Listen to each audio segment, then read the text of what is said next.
ធ្លាប់ឮគេនិយាយថាមានមនុស្សកំពុងតែទៅផ្ទះហើយសុកក៏មានឡានចូលមកចតតែមិនបានជូនទៅផ្ទះទេបាទហើយ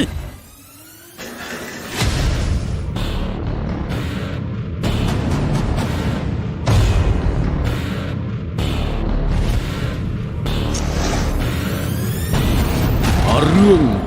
ជំនឿខ្មៅ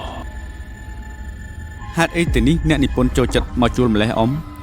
ទីនេះណាពេលយប់តែតែមានខ្មោចមកខ្សឹបប្រាប់ឲ្យសរសេរ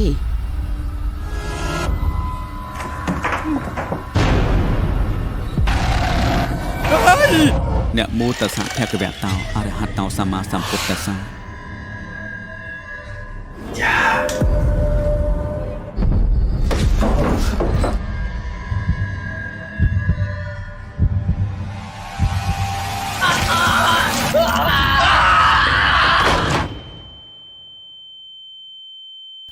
ពូជួយត្រឡប់ទៅសន្តាគារវិញផង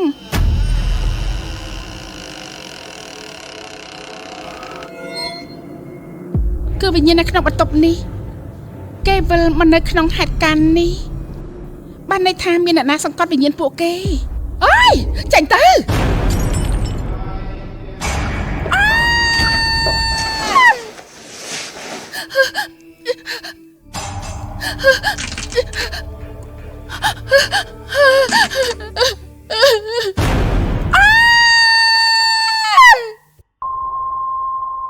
អញចង់ធ្វើយ៉ាងណាក៏បានគិតខ្លួនឯងទៅ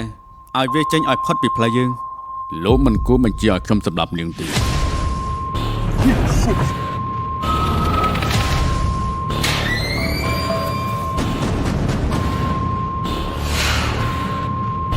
អើយ